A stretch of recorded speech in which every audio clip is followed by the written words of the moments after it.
beginning, 30 years ago, when I first started the company, we were trying to build a positive place in our community for young people to participate in the art of dance.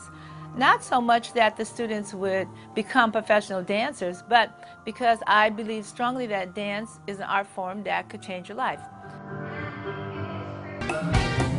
If you can move, you can dance. That's Lula's philosophy, and she's proved it 100 times over to thousands of kids and adults during her 3 decades touring the world with the dance company. 6, 7, let's dance.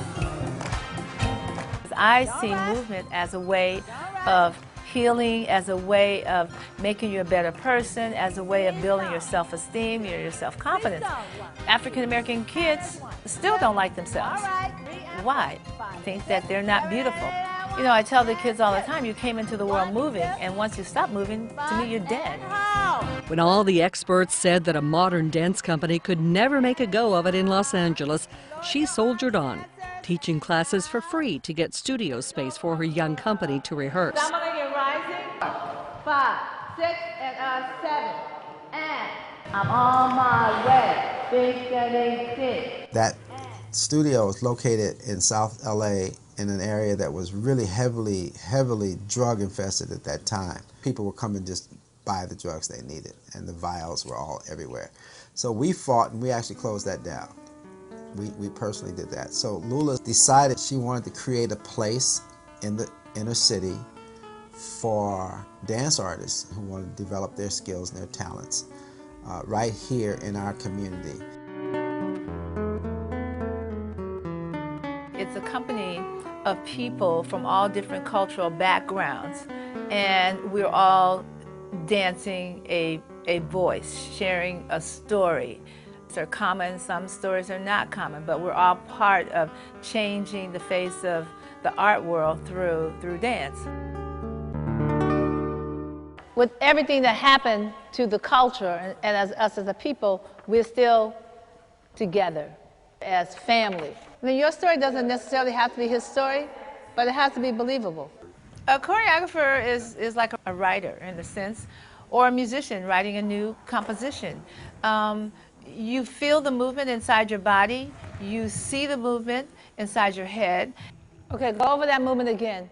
And what you need to make your choreography live is a dancer's body. I've left the story up to you, what the story is. It's like when you get here, it's like, okay, this person is calling you, okay, give me a minute, okay, all right. Then this person is calling you, give me a break, and then you know what I mean?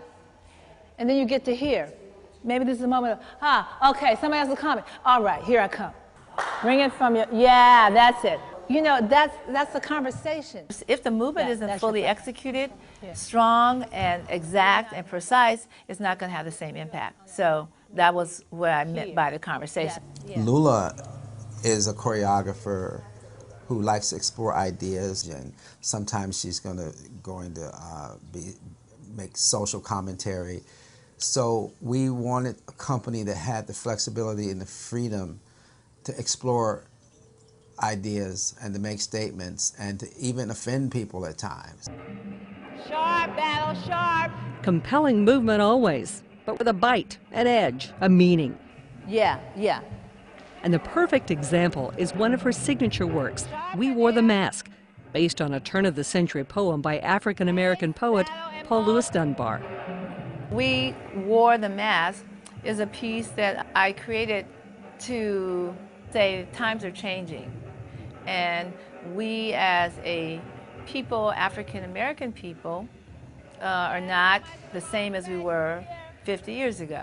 And then when I read the poem by Paul Laurence Dunbar, We Wore the Mask That Grins and Lies, it sort of fit my theme, it sort of fit the work. We worked and we smiled when we were in pain, and we scrubbed the floors, and we did the worst jobs.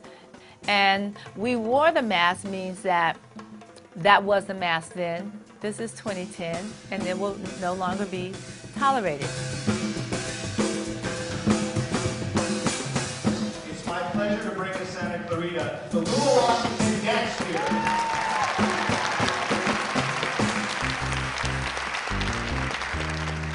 Dance theater audiences are served up a tasty buffet of modern dance, Lula Washington style.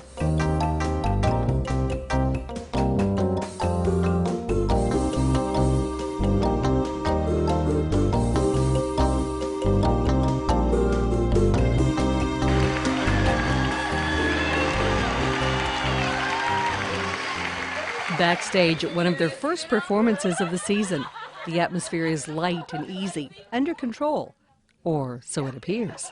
I am always nervous. I'm still excited to put myself out there and that it's successful and that it works. But I'm definitely still nervous or anxious or excited. Before I go on stage, I do get, I guess you would call it nerves. You want to be your best. You want myself and the other dancers, we use that. We use that adrenaline pump right before you go on stage. I think that kind of gets that energy up so that you give a good performance.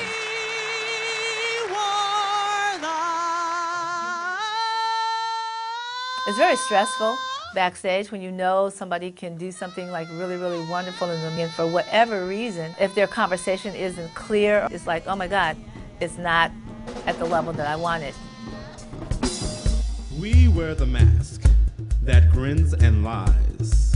It hides our cheeks and shades our eyes. This debt we pay to human guile. With torn and bleeding hearts we smile and mouth with myriad subtleties. Why should the world be overwise in counting all of our tears and sighs? Nay, let them only see us while we wear the mask.